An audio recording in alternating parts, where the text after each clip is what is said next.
প্রচার করো যদি একটি মাত্র আয়াত হয়। এই যে সিয়ামের মধ্যে আপনি সালাত আদায় করবেন, মানুষে দেখতে পায়, ওখানে রিয়া আছে, রিয়া লোক দেখানোর কথা আছে, বিষয়টা আছে।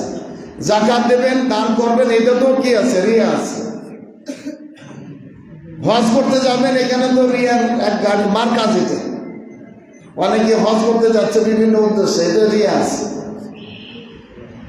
তবে এই সিয়ামের মধ্যে কোনো রিয়া আছে? দেখেন, মুনাফিকেরা যখন সলাতে দাঁড়ায়, ওয়াইজা কামু ইলা সলাতে কামু কুসালা, মুনাফিকেরা যখন সলাতে দাঁড়ায় তখন তারা অলসতা প্রদর্শন করে, ভালো লাগে না। মানুষেরা পরে, আমিও করি।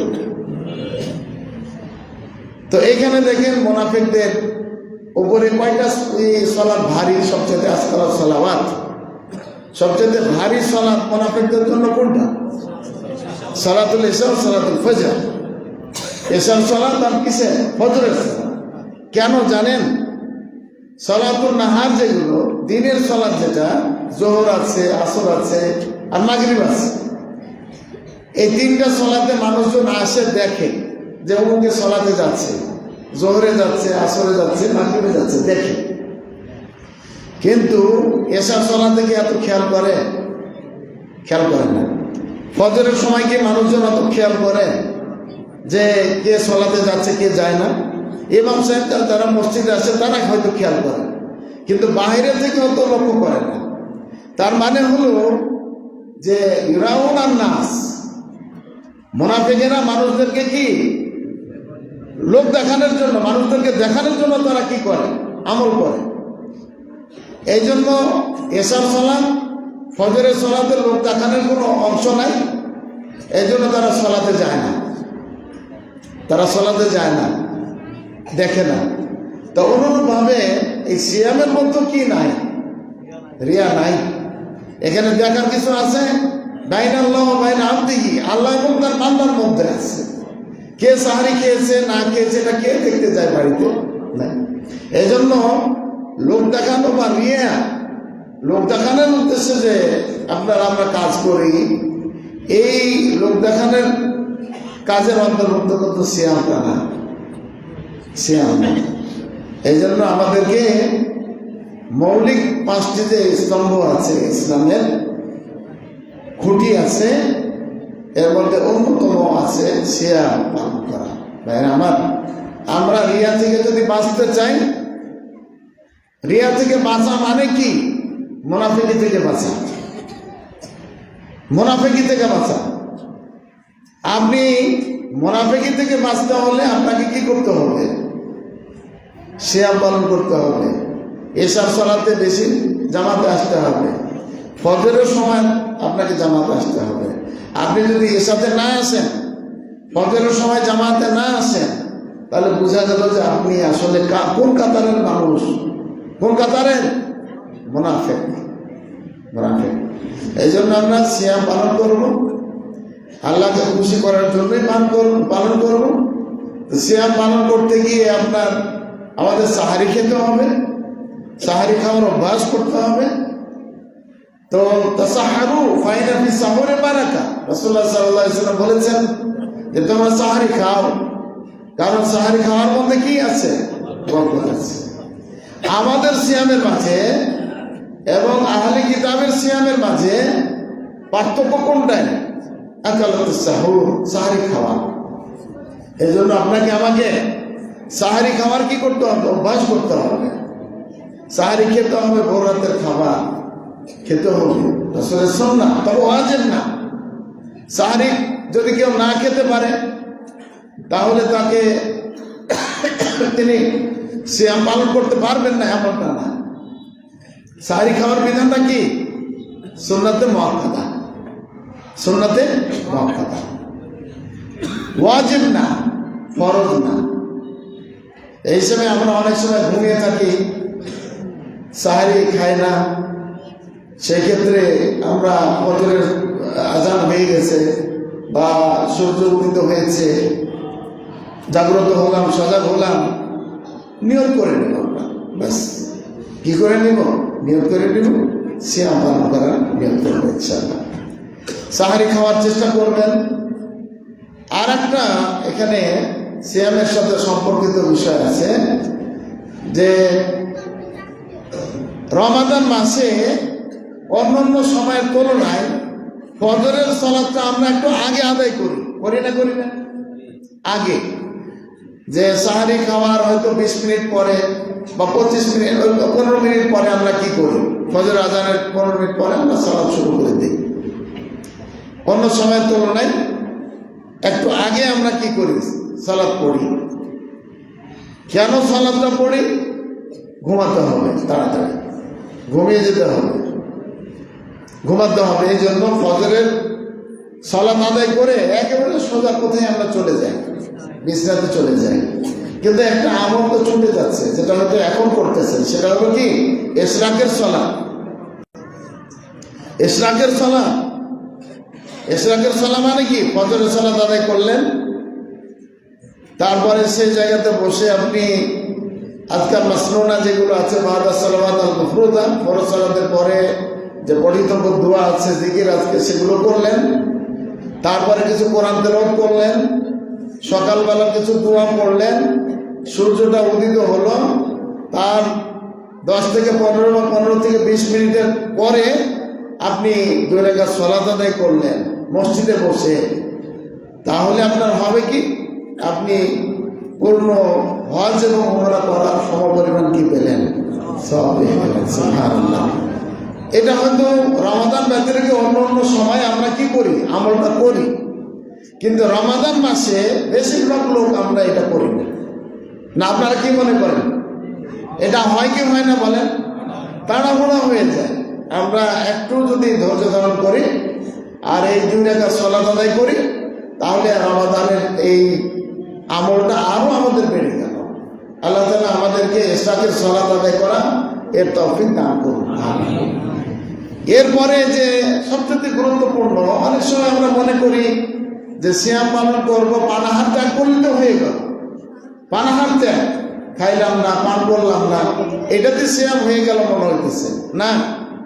আল্লাহ রাসূল সাল্লাল্লাহু আলাইহি ওয়াসাল্লাম কি বলেছেন? মাল্লাম ইয়াদা কাওলা যুর ওয়াল আমালা বিহি, মিথ্যা কথা আপনাকে ছাড়তে হবে। আপনাকে মিথ্যা কথা, মিথ্যা কাজ পরিহার করতে হবে। আর এই মিথ্যা কথা এবং কাজ যদি আমরা কি করি? পরিহার করি, আল্লাহর কাছে আমাদের সিয়ামটা কবুল হবে ইনশাআল্লাহ। আর যদি মিথ্যা কথাও বললাম, মিথ্যা কাজও করলাম, অবৈধ কাজ করলাম, আর পানাহারও ত্যাগ করলাম, তো সেই ক্ষেত্রে আপনার আমার সিয়ামে কোনো কাজ হবে না। ফালাইসা লিল্লাহি তাআমা ওয়া শারাবা, এইটা তো কোনো কাজ হবে না। অতএব আপনাকে মিথ্যা কথা কি করতে হবে? দোকানদার ভাইয়েরা, দোকানদার যারা, আপনারা তো বাজারের মানুষ, বাজারের মানুষ হয়তো দোকানে যারা এখনো দোকানদারি করতেছে, বিভিন্ন দোকানে বসে আছেন, অনেকে আসছেন, অনেকে আসবেন, হয়তো দোকান বন্ধ করে পরে আসবেন, আসেন, কিন্তু আওয়াজ তো পাচ্ছেন। মিথ্যা কথা বলে, মিথ্যা কথা একেবারে হারাম। মিথ্যা কথা এমনিতে হারাম, রমাদান মাসে তার হুরমাতের আরো পরিমাণটা বেড়ে যায়, আরো বেশি হারাম এটা। এই জন্য মিথ্যা কথা বলা যাবে না। আর বিশেষ করে এই যে আমাদের অঙ্গ প্রত্যঙ্গ, এজা সমতা, হে আব্দুল্লাহ, হে আল্লাহর বান্দা, হে আমাতুল্লাহ, হে আল্লাহর বান্দি, এজা সমতা, এজা সমতে, যখন তুমি সিয়াম পালন করছো বা আপনি যখন সিয়াম পালন করছেন, তাহলে ফালিয়াসম সমহুকা, তাহলে আপনার আমার এই যে সমহুকা কান, কান কি রাখতে হবে? কানকেও সিয়াম পালন করাতে হবে। এই কান দিয়ে আমরা অন্য অবৈধ কিছু শুনতে পারবো না। অনেক সময় গান শুনে, এই কি ফোন এটাকে বলে, কানে দেয় যে ইয়ারফোন, ইয়ারফোন লাগাই কত কি যে আমার ফুর্তি করতেছে, গান শুনতেছে, কিন্তু দেখতেছে কে? তাহলে এই যে কান, আপনার কানেরও সিয়াম আছে, শোনা যাবে না। অপাসরকা, চোখ, চোখের সিয়াম আছে, চোখেরও কি আছে? সিয়াম আছে। এই চোখ দিয়ে আপনি এই দৃষ্টিতে কি দেখতে পারবেন না? খারাপ জিনিস দেখবেন না। অশ্লীল কিছু দেখবেন না। তারপরে কি লিসানুকা, লিসান, লিসান মানে কি? জিহ্বা। দেখছেন আপনারা তো আরবি অনেক পারেন, বোঝা যায়। আলহামদুলিল্লাহ, শুনতে শুনতে আপনাদের মুখস্থ হয়ে গেছে, আলহামদুলিল্লাহ। লিসান মানে যে জিহ্বা, মুখ খারাপ করা যাবে না। মুখে গীবত করে, মুখে চুগলখড়ি করে, মুখে যে কত মানুষকে কষ্ট দেয়, পাড়া প্রতিবেশী কষ্ট দেয়, মুখের মাধ্যমে যা ইচ্ছা তাই বলে, যা আসে তাই করে, তাই বলে না। আপনার আমার যখন সিয়ামের প্রস্তুতি নিচ্ছি, তখন আপনাকে আমাকে কি করতে হবে? এইটার হেফাজত করবে। লিসানাকা, সাহাবীদেরকে রাসূলুল্লাহ সাল্লাল্লাহু আলাইহি ওয়াসাল্লাম বলতেন যে তুমি তোমার এই জবানের হেফাজত করো। ওয়াবদিল আলা খাতিয়াতে, পাপ কাজ করেছো, এই পাপ কাজ করেছো তুমি, এই পাপ কাজ পরিহার করো এবং কাঁদো, কাঁদো। পাপ করেছো, কাঁদো পাপের ব্যাপারে এবং নেকির ব্যাপারে। আমি একটা কথা বলবো আপনাদের। আমাদের শেখ মাশায়েখ, সৌদি আরবের যারা শেখ মাশায়েখ আছেন, জাযাকুমুল্লাহু খায়রান, ওনারা অনেক চমৎকার আলোচনা করেন। তার মধ্যে অনেক শেখ এটা বলেন, আমি শুনেছি বা আমরা অনেক সময় বলি, সেটা হলো যে আপনি যখন কোনো ভালো কাজ করছেন, ভালো কাজ, ইবাদত হোক, সবই তো ইবাদত, আমাদের ভালো কাজ সব ইবাদত। তো ভালো কাজ যখন আপনি করছেন, তা আপনি মনে করবেন বা আমি মনে করব যে এই ভালো কাজের মাধ্যমেই আল্লাহ তাআলা আমাকে জান্নাত দিবেন। যে ভালো কাজে, যে ধরনের মহাসম্মিলন করা, এই মহাসম্মিলন করাটা কি ভালো কাজ না মন্দ কাজ? ভালো কাজ। তাহলে মহাসম্মিলন করা, এটাই হলো, এই কাজের মাধ্যমে আমাকে আল্লাহ তাআলা কি দিবেন? জান্নাত দিবেন। আপনার এই ঈমানটা থাকতে হবে, আপনার এই নিয়তটা থাকতে হবে, এই মনোবল আমাদের থাকতে হবে। বিশাল বড় ব্যাপার। আপনি যেই কাজ যখন করতেছেন, ভালো কাজ, তখনই আপনি মনে করবেন যে এই ভালো কাজের মাধ্যমে আল্লাহ সুবহানাহু ওয়া তাআলা আমাকে কি করবেন? জান্নাত প্রদান করবেন ইনশাআল্লাহ। আর কি, যখন আপনি কোনো অপরাধ করছেন, গুনাহ করছেন, গুনাহ পাপ কাজ করছেন, তখন আপনি মনে করবেন যে এই পাপ কাজের মাধ্যমেই আল্লাহ তাআলা আমাকে কোথায় দিয়ে দিবেন? জাহান্নামে দিয়ে দিবেন। নাউযুবিল্লাহ। আল্লাহুম্মা ইন্নী আসআলুকা জান্নাতাল ফিরদাউস। পড়েন সবাই, আল্লাহুম্মা ইন্নী আসআলুকা জান্নাতাল ফিরদাউস, আল্লাহুম্মা ইন্নী আসআলুকা জান্নাতাল ফিরদাউস, আল্লাহুম্মা ইন্নী আউযু বিকা মিন আযাবি জাহান্নাম। দোয়া পড়বেন। তাহলে যে ভালো কাজ করবো, এটার মাধ্যমে আমি কোথায় যাব? জান্নাতে প্রবেশ করবো ইনশাআল্লাহ, আমাকে জান্নাত দিবেন আল্লাহ তাআলা। মন্দ কাজ যদি হয়, তাহলে এই মন্দ কাজের মাধ্যমে আল্লাহ তাআলা রাগান্বিত হয়ে আমাকে কোথায় দিয়ে দিবেন? জাহান্নামে দিয়ে দিবেন। এটা আমার জীবনের ভালো কাজ, এটা আমাদের জীবনের শেষ মন্দ কাজ হতে পারে। এই জন্য আমাকে ভালো কাজের সময় আশা করতে হবে জান্নাতে, মন্দ কাজ থেকে বিরত থাকার জন্য এই কাজের মাধ্যমে জাহান্নামে যেতে পারি, বিরত থাকতে হবে ভাইরা আমার। এই জন্য আমি কি করব? লিসান, এই জবানের হেফাজত করব। এখন মানুষ জবানের হেফাজত করে না, করতে হবে আপনাদের। রমজান আসতেছে, এখন থেকে অভ্যাস করেন। আর কি, ওয়াল ইয়াসাম জবানেহ, আপনার অঙ্গ প্রত্যঙ্গ কি করবে? হাত, পা, অন্য অঙ্গ প্রত্যঙ্গ যা আছে, কলব, সব কিছু আপনার সিয়াম পালন করতে হবে। বাতান, পেট আছে, পেটেরও সিয়াম আছে। হারাম কিছু এই পেটে দেওয়া যাবে না। কথা বুঝতে পারছেন? এই জন্য আমরা এই মাহে রমজানকে কেন্দ্র করে মিথ্যা বলা, মিথ্যা কাজ করা পরিহার করব। আল্লাহ তাআলা আমাদেরকে সে তৌফিক দান করুন। এই যে ভালো কাজের মধ্য দিয়ে আপনার ধরেন যে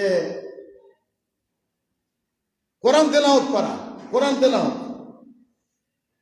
তেলাওয়াত আমাদের মাঝে, এই যে যারা আপনারা এখানে আছেন, আমরা অনেকে কোরআন পড়তেই পারি না। আমি প্রায় বলি যে মসজিদের ইমাম সাহেব আমরা যারা আছি, আমাদের উচিত যে মসজিদের মুসল্লিদেরকে কোরআন শিখানোর উপরে কি দেওয়া, গুরুত্ব দেওয়া। মসজিদের সভাপতি, সেক্রেটারির উচিত যে কোরআন শিখানোর উপরে কি দেওয়া, গুরুত্ব দেয়। না হলে এই মসজিদের লোক যারা নাকি এই 95% কোরআন পড়তে জানে না, এরা বলবে যে আল্লাহ আমাদের মসজিদের সভাপতি ছিলেন অমুক, সেক্রেটারি ছিলেন অমুক, তারপর কমিটির প্রভাবশালী লোক অমুক, এলাকার প্রভাবশালী লোক অমুক, আমাদের খতিব সাহেব উনি খুব বক্তা মানুষ ছিলেন, আমাদেরকে কোরআনের কথা তেমন বলেনি। বলাই শুধু না, ব্যবস্থা নিতে হবে। কোরআন তেলাওয়াত করা। ইমাম মালিক রাহিমাহুল্লাহর নাম শুনেছেন না? যিনি হাদিসের সর্বপ্রথম গ্রন্থ রচনা করেছেন, লিখেছেন। ইমাম মালিক 4 ইমামের মধ্যে অন্যতম ব্যক্তি হলেন কি? ইমাম মালিক রাহিমাহুল্লাহ। তো ইমাম মালিক রাহিমাহুল্লাহ তিনি রাসূলুল্লাহ সাল্লাল্লাহু আলাইহি সাল্লামের হাদিস পড়াতেন, দার্স দিতেন, হাদিস পড়াতেন। রমাদান মাস যখন আসতো তখন তিনি এই হাদিস পড়ানো বন্ধ করে দিতেন। হাদিসের দার্স কি দিতেন? বন্ধ করে দিতেন। হাদিসের দার্স কি করতেন? হাদিস পড়ানো বন্ধ করে দিতেন। ওয়ায়ুকবিল আলা তিলাওয়াতিল কোরআনিল কারীম, কোরআন পড়ার দিকে উনি কি হতেন? মনোনিবেশ করতেন। অন্যান্য সালাফদের ব্যাপারে বলা হয়েছে যে তারা দোকানপাট, ব্যবসা বাণিজ্য সব বন্ধ করে দিতেন। আরে বাবা, আপনি দোকান বন্ধ করলেন কেন? হ্যাঁ, দোকান বন্ধ করব কারণ রমজান পেয়ে গেছি। যে রমজানের কবুলিয়াতের জন্য দোয়া করেছি 6 মাস, আবার রমজান পাওয়ার জন্য দোয়া করেছি কয় মাস? 6 মাস। এই বছর নাগাদ যেটাকে আমরা অনুসন্ধানের চেষ্টা করছি, এটা আমাদেরকে কি করতে হবে? এই কোরআন তেলাওয়াত করব। এই জন্য ইমাম শাফি রাহিমাহুল্লাহর ব্যাপারে বলা হয় যে তিনি এই রমাদান মাসে এক রমজানে 60 বার তিনি কি দিতেন? কোরআন খতম দিতেন। সুবহানাল্লাহ, 60টা কোরআন খতম। বলছে অসম্ভব যে না 3 দিনের নিচে তো কি করা যায় না। দেখছেন ফতোয়া কোন জায়গাতে দিতেছে। ও লোক যে ফতোয়া চাইতেছে, হাদিসে তো রাসূলুল্লাহ সাল্লাল্লাহু আলাইহি সাল্লাম বলেছেন যে আপনার 3 দিনের কম সময় কি করা ঠিক না, আল কোরআনুল কারীম শেষ করা ঠিক না। ওইটা নিয়ে বসে আছে ওই হযরত বা ওই ব্যক্তি, কি করে না? কোরআন খতম দেয় না। আমাদেরকে আপনাদেরকে কি করতে হবে? কোরআন খতম দিতে হবে। কথা বুঝতে পেরেছেন? আলহামদুলিল্লাহ, আমাদের জমিতে আমাদের সেক্রেটারি জেনারেল মহোদয় এসে গেছেন। আমরা আহলান ওয়া সাহলান জানাচ্ছি আমাদের জেলার পক্ষ থেকে। জাযাকুমুল্লাহ খাইর। আচ্ছা, তাহলে কোরআন পড়বেন তো আপনারা? কোরআন পড়বেন বাবারা, কোরআন পড়বেন। ছাত্ররা কোরআন পড়বা।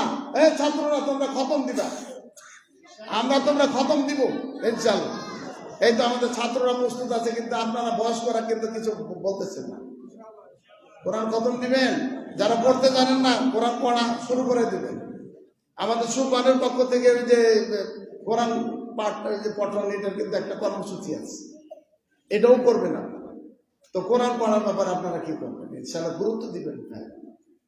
আর বিশেষ করে ইফতারের সময় হলে তো আমাদের লোক সংখ্যা কি হয়? বাড়ে।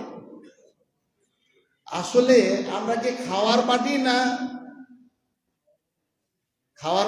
না কি খাওয়ানোর পার্টি? কোনটা বলেন তো? না, এটা কিন্তু বিরাট ব্যাপার। খাওয়ার পার্টি, একবারে পুরা খাওয়ার পার্টি, পুরা খাওয়ার পার্টি। দেখেন সালাফে সালেহীন তারা কিন্তু খাওয়ার পক্ষে ছিলেন না।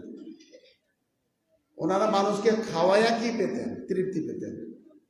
ওয়ায়ুতিমুনা তাআমা, বলেন আয়াত পড়েন। ওয়ায়ুতিমুনা তাআমা আলা হুব্বিহি, মিসকিনা, মিসকিনকে খাওয়াতেন। ওয়াতিমা, ইয়াতিমকে খাওয়াতেন। ওয়াসিরা, বন্দী, তাদেরকে খাওয়াতেন। আল্লাহকে মহব্বত করে আমাদেরকে সর্বস্তরের মানুষদেরকে খাওয়ানোর ব্যবস্থা করতেন। আফদালুল ইসলাম, আইয়ুল ইসলামে আফদাল। রাসূলুল্লাহ সাল্লাল্লাহু আলাইহি সাল্লামকে বলা হলো যে ইসলামের কোন বৈশিষ্ট্যটা উত্তম বলেন? তিনি বলেন যে আনতুতিমাত তাআম, যে তুমি খাবার খাওয়াও। এটা বলেন যে তাআকুল তাআম, যে অন্যের থেকে খালি মাঙ্গো আর খাও, এটা বলছেন হাদিসে। তাইলে দেখেন, এই যে রমজান আসতেছে, ইফতারি দিবে আর খুব মজা করে ইফতারির পূর্ব মুহূর্তে এসে ইফতারি প্যাকেটটা নিয়ে উধাও, বা ইফতারি প্যাকেট না দিলে ইমাম সাহেবের খবর আছে, সভাপতি সাহেবের খবর আছে। কথা পেয়েছেন? এটা করবেন না। সালাফে সালেহীনরা কি করতেন জানেন? যারা নাকি আপনার ক্ষুধার্ত তাদেরকে খাওয়াতেন। ইফতারের এই যে মুফতি যিনি সিয়াম পালন করেছেন, তাকে ইফতার করানোর সওয়াব আছে না নাই? একেবারে সমপরিমাণ সওয়াব পেয়ে যাবেন। সুবহানাল্লাহ। দোয়া করবে ফেরেশতারা আপনাদের, আমাদের জন্য। এই জন্য ইফতারি নিয়ে কোনো সময় কি করবেন না? কাড়াকাড়ি, মারামারি করবেন না। নিজে এভাবে তৈরি হয়ে যায়। বরং আমি যদি পাই, অন্য ভাই না পাইলে আমি অন্য ভাইকে কি করে দেব? দিয়ে দেব ইনশাল্লাহ। আমাদের এই যে কাঞ্চন বাজার আল-হাদিস মসজিদ, এখানে তো বড় বড় ইফতারি প্রোগ্রাম হয় আলহামদুলিল্লাহ। সেই ক্ষেত্রে তো আমাদের আমরা দেখি যে আপনারা অনেক ধৈর্য ধারণ করেন। অনেক সময় লোক বেশি হয়ে গেছে, তারপর আলহামদুলিল্লাহ আপনারা লোক ধৈর্য ধারণ করেন, যেটা আপনাদের ভিতরে আছে। আমরাও যেন এই গুণে গুণান্বিত হতে পারি, আল্লাহ তাআলা আমাদেরকে সে তৌফিক দান করবেন। তবে খাবার যে খাওয়াবেন সেই লোকটা হতে হবে আখুন সালেহুন, রাজুলুন সালেহুন, ভালো মানুষ হতে হবে। আর এই এমন লোক ইফতারির জন্য আসে যারা সিয়ামও পালন করে না, সালাতও আদায় করে না, এইসব লোকদেরকে আপনি খাবার খাওয়াইতে চান না, না আমি খুব ভালো কাজ করতেছি, এটা ভালো হবে না। ভালো তখনই হবে যখন আপনার খাবারটা ভালো মানুষে খাবে, ওই খাবারটা।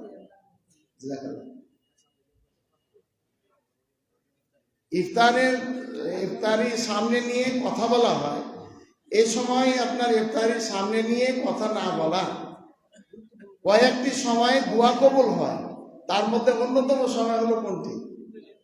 ক্বাবলাল ইফতার, এবং সে সময়টা খুশির সময়, আনন্দের সময় আমাদের।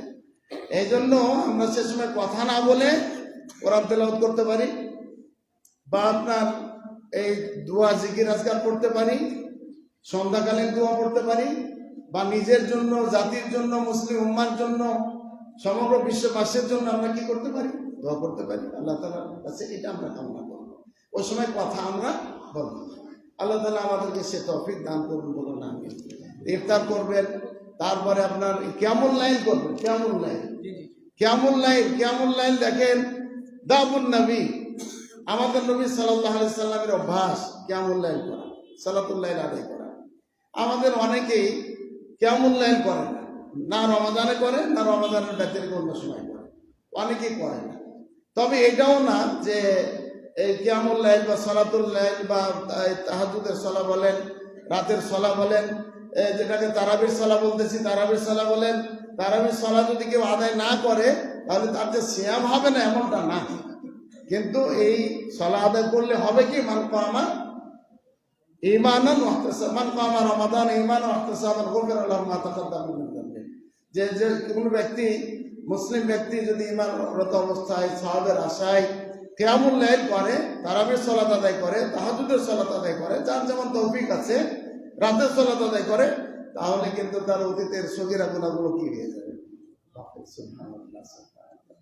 এই জন্য আপনি বেশিরভাগ বর্ণনায় কত রাকাত বলেন তো দেখি? 11 রাকাত। 11 রাকাত, তাই না? 11 রাকাত। তাহলে 11 রাকাত যদি হয় তাহলে 2 রাকাত করে এইভাবে কয় রাকাত হবে? 8 রাকাত। আর হলো বেতের কয় রাকাত? 3 রাকাত। বেতের হলো কয় রাকাত? 3 রাকাত। এখন এই সর্বমোট এখানে 11 রাকাত হবে। বেতের পড়ার 2টা নিয়ম আছে। একটা নিয়ম যেটা আমরা পড়ি, সচরাচর পড়ি, সেটা হলো কি যে 3 রাকাত সালাত আদায় করে এক সালামে, এক বৈঠকে আমরা 3 রাকাত পড়ে নিই, যেটা আমরা করি বেশিরভাগ মসজিদে, এটা আমল আছে। আর একটা নিয়ম আছে যে আপনার 2 রাকাত পড়ে, 2 রাকাত, প্রথম রাকাতে কি সূরা ফাতিহা, তারপরে আলাপ পড়লেন, ওই যে আলা পড়লেন, তারপরে দ্বিতীয় রাকাতে কি পড়লেন? সূরা ফাতিহা, কাফিরুন পড়লেন, বৈঠক করলেন, সালাম ফিরে দিলেন, তারপরে 1 রাকাত আপনি পড়বেন। তার মানে কয় সালাম হলো? 2 সালাম। 2 সালাম, 2 তাশাহুদ। তাহলে এটা আপনার কি হলো? এই বেতের এভাবে পড়তে পারেন। কত রাকাত এটাতে? না 10 রাকাত না, এটা 8 রাকাত আর 3 রাকাত। 8 রাকাত আর কি 3 রাকাত। 3 রাকাত বেতের। বেতের কত রাকাত হলো? 3 রাকাত হলো। এটা একটা সহিহ বুখারীর একটা বর্ণনাতে রাসূলুল্লাহ সাল্লাল্লাহু আলাইহি সাল্লামের 13 রাকাত পড়ার কথা বলা হয়েছে। একেবারে বর্ণনা সূত্র ঠিক আছে, সহিহ বুখারীর কথা। আমাদের আহলুল হাদিস সমাজে কত রাকাতের কথা প্রচলন আছে, বা আমরা লেখি, আয়েশা রাদিয়াল্লাহু আনহা হাদিস থেকে বলি 11 রাকাত, 3 আর 8 রাকাত, আর 3 11। কিন্তু ওখানে 13 রাকাতের কথা বলে। আমাদের মাদ্রাসা দারুল সালাফে পাঁচরুকিতে আমরা এটা বিশেষ করে কিয়ামে রমাদান যখন, বিশেষ করে ওই শেষ দশকে, আমরা আমার শেষ দশক এই 10টা রাতে কি করি? হ্যাঁ, মানে আমরা রাত জাগি আর কি, বলেন আলহামদুলিল্লাহ। শেষ দশক যখন আসতো, রাসূলুল্লাহ সাল্লাল্লাহু আলাইহি ওয়াসাল্লাম কি করতেন? ইবাদতের দিকে মনোযোগী হতেন। ওখানে অনেকগুলো ইবাদত আছে। একটা হলো কিয়ামুল লাইল, তো দীর্ঘ সময় এটা পড়া। আবার আপনার ইতিকাফ আছে, আবার লাইলাতুল কদর আছে, এগুলো সব গুরুত্বপূর্ণ ইবাদত। এবং এখানে আপনার ওই দান করা, এই যেটা ওই সাদাকাতুল ফিতর আছে সেটা আছে। তারপরে সলাতুল ঈদাইন আছে, ঈদ আছে, এটা আমাদের আদায় করা। আমরা মাদ্রাসা দারুল মাসলুকিতে যেটা করি, এটা শেষ দশক একেবারে প্রথমে এশার সলাৎ সময় মতো পড়ি আমরা, এশার সলাৎটা পড়ে নিলাম সময় মতো, পরে আবার 2 রাকাত 4 রাকাত আমরা কি করি, 4 রাকাত। 4 রাকাত মানে 4 রাকাত হলো আমাদের সময় যেটা লাগে, এটা হলো অনেক সময় 25 মিনিট, এই যে 2 রাকাত সলাতে 20 মিনিট, 25 মিনিট, 40 মিনিটও 2 রাকাত সলাতে লাগে। বলেন আলহামদুলিল্লাহ। এই 4 রাকাত পড়ে নেই, পড়ে আবার কিছুক্ষণ বিশ্রাম নিলাম, কিছু ইবাদত বান্দেগি যারা করলো, কেউ বাড়িতে গেলেই করলো।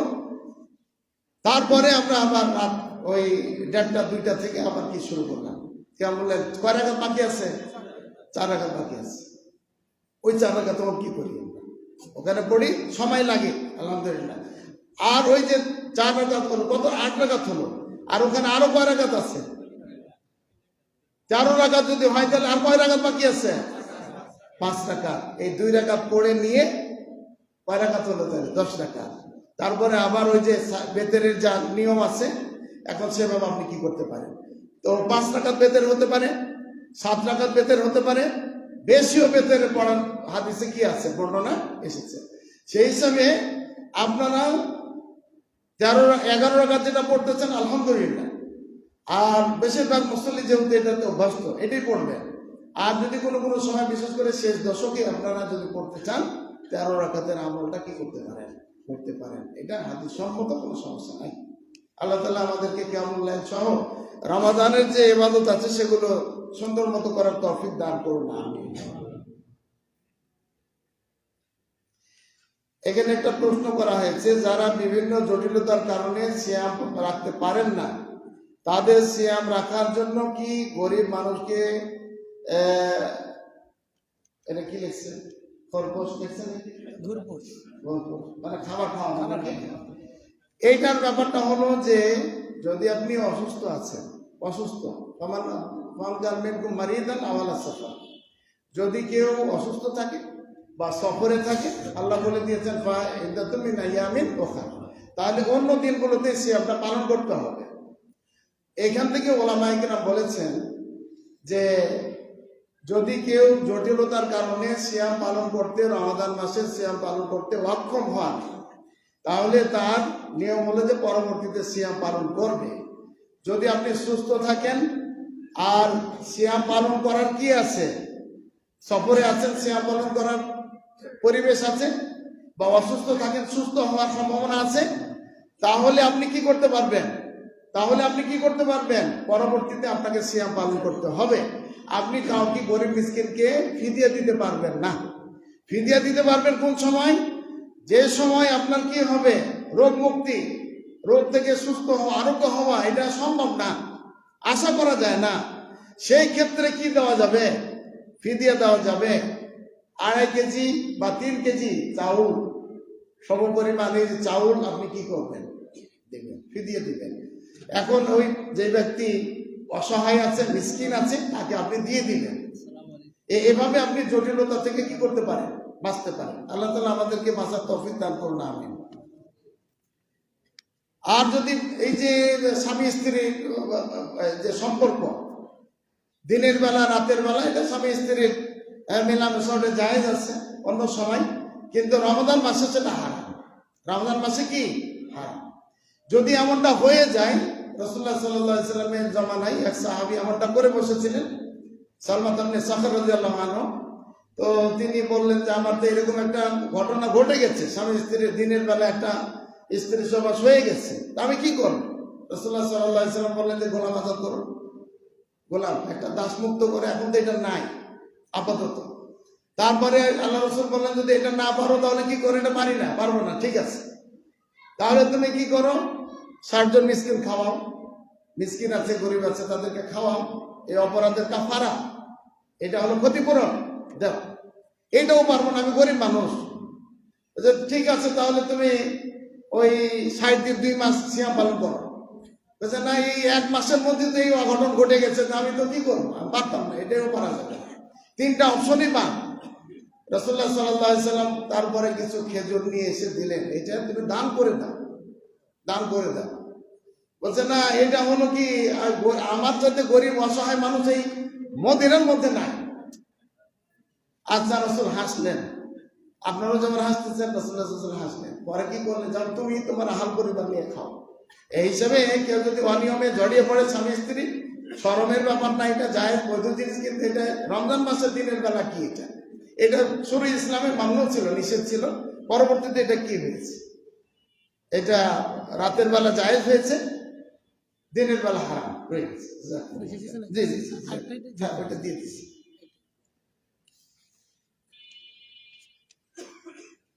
এই যে জিনা করলে কি নারীর সাথে সংযোগে তার কাছে মাপ চাইতে হবে না আল্লাহর কাছে চাইলে হবে?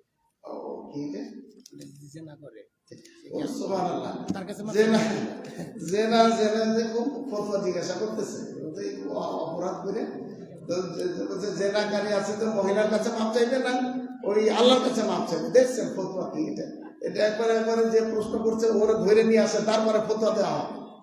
কি বলেন আপনারা, যে এটা কাজে হয়তো তওবা করেছে। দেখেন, যদি আজানিয়াত আজানি ফজলিতু কুল্লু ওয়াহিদিন মিনহুমা মিয়াতা জালদা, যদি বিবাহিত কোনো ব্যক্তি কি হয়, জেনার সাথে জড়িয়ে পড়ে, তাহলে তাকে কি করতে হবে, রজম করতে হবে, রজম করতে হবে। আর অবিবাহিত মহিলা পুরুষ যদি হয়, তাহলে তাদের কি করতে হবে, 100 বেত্রাঘাত লাগাতে হবে। এগুলো হলো সরকারের ব্যাপার, এগুলো কার ব্যাপার, সরকারের ব্যাপার। এটা কে লাগাবে, সরকার। কিন্তু এটা এখন তো সরকারি সেই রকম ব্যবস্থা নাই, বরং এমন পরিবেশ হয়েছে বর্তমানে যে আরো উৎসাহিত করতেছে জেনা ব্যভিচারের উপরে, নাউজুবিল্লাহ। চলাফেরা খুব কঠিন হয়ে গেছে। সেই হিসাবে এখন কি করতে হবে, এখন আর ওই কথা মনে না করে আল্লাহর কাছে ক্ষমা চাইতে হবে। কবিরা গুনাহ যদি কেউ করে আর দুনিয়াতে যদি কাফারা হয়, তার যদি শাস্তি হয়, তাহলে কিন্তু এটা কাফারা হয়ে গেল, তার ওই ক্ষতিপূরণ হয়ে গেল, মাফ হয়ে যাবে। আর যদি অপরাধ করে বসে, কবিরা গুনার মধ্যে যেমন চুরি করা, তারপরে আপনার এই যে এই জেনা ব্যভিচার করা, অপবাদ দেয়া, এগুলো যদি শাস্তি না হয়, তাহলে আল্লাহ তাআলার মাশিয়াতে থেকে যায়, ইচ্ছাধীন। আল্লাহ চাইলে তাকে ক্ষমা করতে পারে, আল্লাহ চাইলে তাকে কি করতে পারে, শাস্তিও দিতে পারে। আল্লাহ তাআলা আমাদেরকে হেফাজত করুন, বলুন আমিন।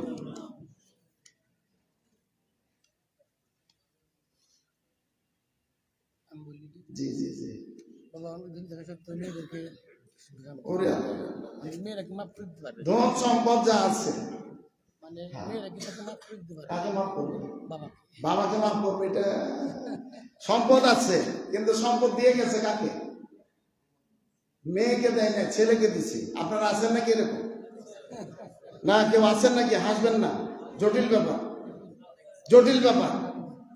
যারা এই যে সম্পদ বন্টন, আমি তো এর আগে অনেকবার বলেছি, সম্পদ বন্টনের ব্যাপারটা হলো এমন যে সম্পদ আল্লাহ তাআলা আল কোরআনুল কারিমে বলে দিয়েছেন, সূরা নিসার 11 নম্বর আয়াত, 12 নম্বর আয়াত, 176 নম্বর আয়াত। এখানে সম্পদ বন্টনের কে কতটুকু অংশ পাবে এটা বলে দিয়েছে আল্লাহ তাআলা। সালাত আদায় করি আমরা দিনে রাতে কয় ওয়াক্ত, কোথায় ফরজ করছেন আল্লাহ, একবারে ইসরা মেরাজে নিয়ে। কিন্তু রাকাত সংখ্যা, জোহরে কয় রাকাত পড়ি, ফরজ 4 রাকাত, আসরে কয় রাকাত, মাগরিবে কয় রাকাত, 3 রাকাত, এশার সময় ফরজ কত, আর ফজরের সময় কয় রাকাত।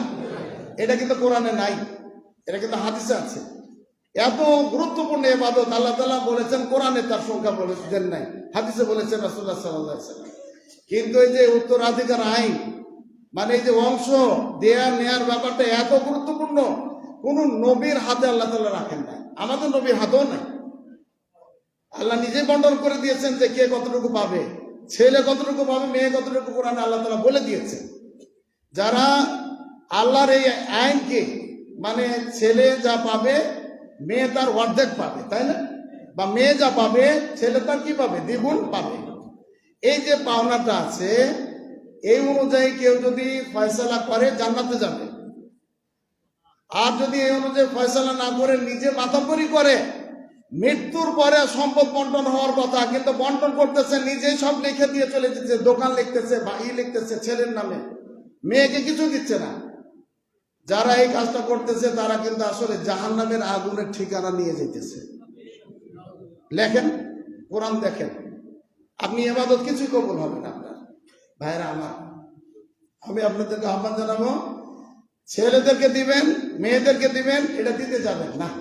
এটা আল্লাহ তাআলার নিয়ম বলে দিয়েছে। আপনি মৃত্যুবরণ করবেন, আপনার মৃত্যুর পরে আপনাকে দাফন দাফন করবে, তারপরে ঋণ পরিশোধ করবে, তারপরে কি ওসিয়ত বাস্তবায়ন করবে, তারপরে ওয়ারিসদের মাঝে কি হয়ে যাবে, বন্টন হয়ে যাবে। এইগুলো হক, মৃত্যু ব্যক্তির হক।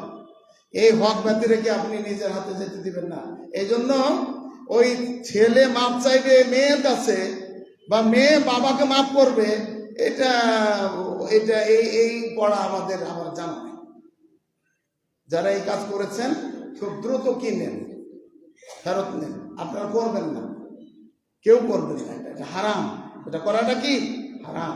হারাম থেকে বাঁচবেন। আল্লাহ তাআলা আমাদেরকে এই হারাম কাজ থেকে বাঁচার তৌফিক দান করুন, আমিন। ইবাদত কবুল হবে না, আল্লাহ তাআলা আমাদেরকে সে তৌফিক দান করুন, আমিন। আমি ওই শেষে একটা কথা খালি বলে দিয়ে যাই, সেটা হলো যে আমাদের শ্রদ্ধেয় আমাদের একেবারে ইমাম সাহেব শেখ হাফেজ জুলফিকার হাফেজাহুল্লাহ, তিনি বলতেছিলেন একটা মাসালার কথা। সেটা হলো যে এই যে আপনার মৃত্যু ব্যক্তি মারা যায়, মৃত্যু ব্যক্তি মারা যায়, তো মৃত্যু ব্যক্তির মৃত্যুর এই ঘোষণা, মৃত্যুর ঘোষণাটা মাইকে দেওয়া যাবে কি না, মসজিদের মাইক দিয়ে, মসজিদের মাইক দিয়ে এই মৃত্যু ব্যক্তির ঘোষণা দেওয়া যাবে কি না। আচ্ছা, এইটা একটা মাসালা, এমন মাসালা যে এই ব্যাপারে ওলামা ইকরামের কি আছে, ইখতিলাফ আছে, মতভেদ আছে। আমাদের আহলুল হাদিস আলেমদের মধ্যে কি আছে, মতনৈক্য আছে। কিন্তু মতনৈক্য থাকলেও আমাদের বর্তমান সমাজের একেবারে প্রয়োজনীয় মাসালা এটা হয়ে দাঁড়িয়েছে। আমরা মৃত্যু ব্যক্তি মারা গেলে তখন ফেসবুকের সাথে সাথে কি করতেছি, দিতেছি না? এটা কি, এটা কি ঘোষণা না ঘোষণা না? আছে। আচ্ছা, মোবাইলে ছেড়ে দিল, এটা একটা। তারপরে আপনার এই যে মৃত্যু ব্যক্তির ইয়েটা কি বলে, সংবাদটা আসলে এটা দেয়া যাবে কি না। মাইকেরটা আমি 1 মিনিট পরে আসতেছি। রাসূলুল্লাহ সাল্লাল্লাহু আলাইহি সাল্লামের জামানাতে সাহাবায়ে কেরাম কেউ মারা গেছেন না যান নাই, গেছেন। তাদের সংবাদ বহু দূরে শহীদ মানে মৃত্যুবরণ করেছে, সকল সাহাবীদেরকে কি করেছেন জানিয়েছেন, তিনি সালাত আদায় করেছেন। আর নাহি বলা হয় এটাকে, না নবী সাল্লাল্লাহু আলাইহি ওয়াসাল্লাম নাজাসিয়া, রাসূলুল্লাহ সাল্লাল্লাহু আলাইহি ওয়াসাল্লাম নাজাসি বাদশার মৃত্যুর সংবাদ প্রদান করলেন, সংবাদ দিলেন। একজন মহিলা মসজিদ ঝাড়ু দিত, মসজিদ ঝাড়ু দিত একজন মহিলা না, বা একজন পুরুষ, দুইটা রিওয়ায়াত, কিন্তু বেশিরভাগ রিওয়ায়াতে মহিলার কথাই বলা হয়েছে। মহিলা মসজিদ ঝাড়ু দিত, মহিলা দেখা যাচ্ছে না। রাসূলুল্লাহ সাল্লাল্লাহু আলাইহি ওয়াসাল্লাম জিজ্ঞাসা করলেন, কই গো মহিলা, কোথায় গেল, ঝাড়ু দিচ্ছে না, কারণ কি? তখন সাহাবীরা বললেন যে না, উনি তো মারা গেছে, মৃত্যুবরণ করেছে। আচ্ছা, মৃত্যুবরণ করেছে, তোমরা হাল্লা আযান তুমুনি, আমাকে তোমরা জানাইলে না কেন? দুল্লুনি আলা কবরিহা, তার কবরটা কোন দিকে দেখাও। ফাতা কবরহা, রাসূলুল্লাহ সাল্লাল্লাহু আলাইহি ওয়াসাল্লাম কবরে আসলেন, সাল্লাল্লাহু আলাইহা, রাসূলুল্লাহ সাল্লাল্লাহু আলাইহি ওয়াসাল্লাম তার কবরকে সামনে নিয়ে কি করলেন, জানাজার সালাত আদায় করলেন। বলেন আলহামদুলিল্লাহ।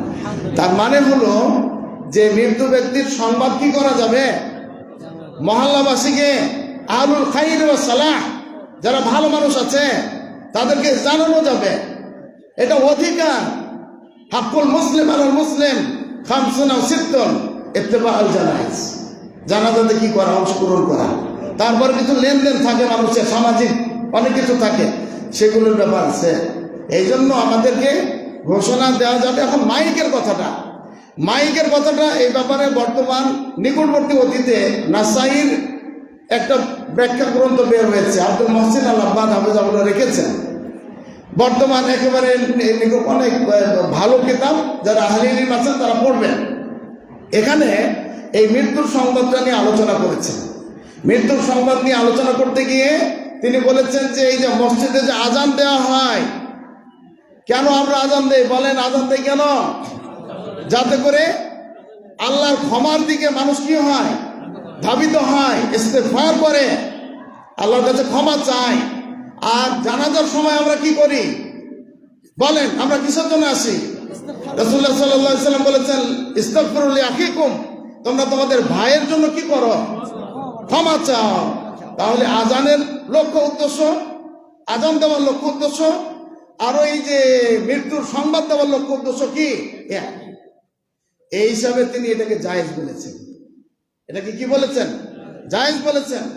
এই হিসাবে আমাদের এই আশপাশে যে আহলুল হাদিস মসজিদগুলো আছে বা সারা বাংলাদেশে আছে, এই মসজিদগুলোতে আপনার কি আমাদের যদি মৃত্যুর সংবাদ দেওয়া হয়, যাতে করে মহল্লাবাসী জানতে পারে, যাতে করে মানুষেরা অবগত হতে পারে, জানাজা আসতে পারে, তাহলে আপনার আল্লাহর কাছে ক্ষমা চাইতে পারে, ঋণ থাকলে পাওনা দানা থাকলে লেনদেন করতে পারে। এই হিসাবে এটা অবগত করাটা কি? এটা জায়েজ। জায়েজ যেটা নাইয়ের কথা বলা হয়েছে, জাহিলি যুগের নাই, এটা নিষেধ। জাহিলি যুগের নাই ছিল, ওটা বিস্তারিত আলোচনা করতে হবে, আর সময় নাই। এটা সুনাম সুখ্যাতি ইত্যাদি তো আছে। বড় ব্যবসায়িক মারা গেলে 1 দিন 2 দিন 5 দিন 1 সপ্তাহ 2 সপ্তাহ তার কি হইতো? ঘোষণা হতো। উঁচু জায়গা থেকে তারা কি করতো? ঘোষণা দিত, অমুক এলাকার অমুক ব্যক্তি মারা গেছে। এখন এরকম যদি আমাদের এলাকাতেও এরকম হয় যে একেবারে আপনার কিসের পিছনে নির্বাচনে যেমন এখন কি করতেছে, এই যে মাইক লাগাইয়া কি করতেছে, আছে না এরকম লোক? এর লোক এসে একবারে সিএনজি দিয়ে, অটো দিয়ে আপনার এই ঘোষণা, এটা নিছে, এটা জায়েজ না। আর একবার মারা গেল তখন একবার ঘোষণা, জানাজার সময় হলো তখন একবার ঘোষণা, আবার যখন জানাজা উপস্থিত হলো তখন একবার ঘোষণা। এত ঘোষণার দরকার নাই। একবার দিবেন, যাতে করে কি আছে, যাতে করে কি আছে, এলাকার লোকজন ক্ষমা প্রার্থনা করতে পারে। আমরা আশা করব যে মাসালাটা এমন কোনো গুরুত্বপূর্ণ না যে মসজিদে আপনার এই ঘোষণা দিলে অনেক সময় বলে শোক সংবাদ। শোক সংবাদ কিন্তু না, এটা শোক পালন করবে শুধু মহিলা। ওই যে স্বামী মারা গেলে মহিলা কি করবে? তারপরে বাপ মা মারা গেলে, তার ওই পিতা মারা গেলে 3 দিন কি করবে?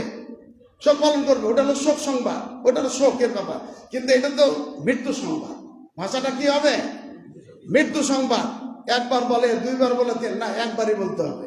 অনেকে আবার খেয়াল করে না, বড় জোর হয়তো 2 বার, 1 বার 2 বারের মধ্যে সীমাবদ্ধ থাকতে হবে যে না, এভাবেই আমরা। বাচ্চা হারিয়ে গেলে হারানো বিজ্ঞপ্তি মসজিদে জায়েজ না। আল্লাহ রাসূল সাল্লাল্লাহু আলাইহি সাল্লাম বলেছেন যে মসজিদে কেউ যদি ঘোষণা দেয় যে হারানো বিজ্ঞপ্তি ঘোষণা দেয়, তাহলে তুমি বলো যে আরো যেন না পায়, এটা না পায়। তবে কিছু পাওয়া হইলে, কিছু যদি পান আপনি, এই যে মোবাইল রেখে চলে গেছে, ঘড়ি রেখে চলে গেছে, এখন তো মোবাইলের কথাটা বলাই লাগে, মোবাইল আরে চশমা রেখে চলে গেছে, নিত্য প্রয়োজনীয় ব্যাগ রেখে চলে গেছে, জুতা রেখে চলে গেছে, পাওয়া গেছে, তখন আপনি এটা এখানে কি দিতে পারবেন? হ্যাঁ, ঘোষণা দিতে পারবেন যে ভাইরা আমার একটা মোবাইল পাওয়া গেছে, একটা ঘড়ি পাওয়া গেছে। হ্যাঁ, এখানে বলতে হবে, এটা বলা যায় না। যেখানে জনগণ আছে সেখানে এই ঘোষণা দেওয়া যাবে। ভাইরা আমার, আর কোনো কথা নাই। আমাদের সেক্রেটারি জেনারেল মহোদয় আছেন, আমি আর বেশি কথা বলবো না। আচ্ছা, কি কথা আছে বলতে?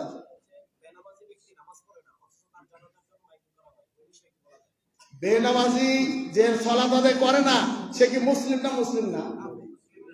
মুসলিম। আমি কাফের বলেছি? আমি কি কাফের বলেছি? কাফের বলে তো লেগেছি কথা। আরে আমি মুসলিমটা না, এটা তো বুঝলাম। তার মানে কি হবে ওটা বুঝে নিক সবাই। এখন কাফের বললি তো আপনার এই যে গেট থেকে বের হতে পারবেন না, তারা এখন ধরবো আপনাদের। ধরবো কি ধরবো না?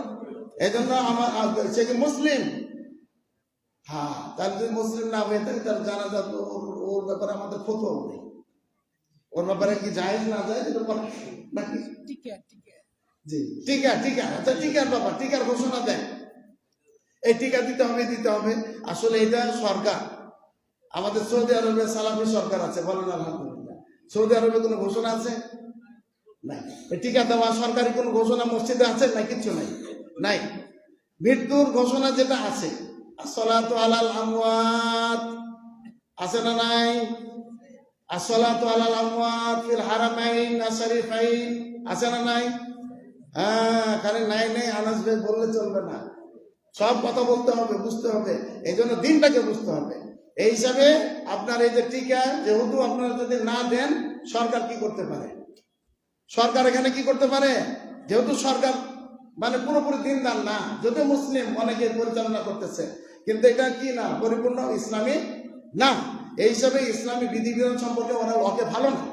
এই হিসাবে যদি আমি কি না করি, না দেই এই টিকা না দেই, এটা না পারতে আমরা করি, আমি কারা হিয়াতা ফেতনা থেকে বাঁচার জন্য।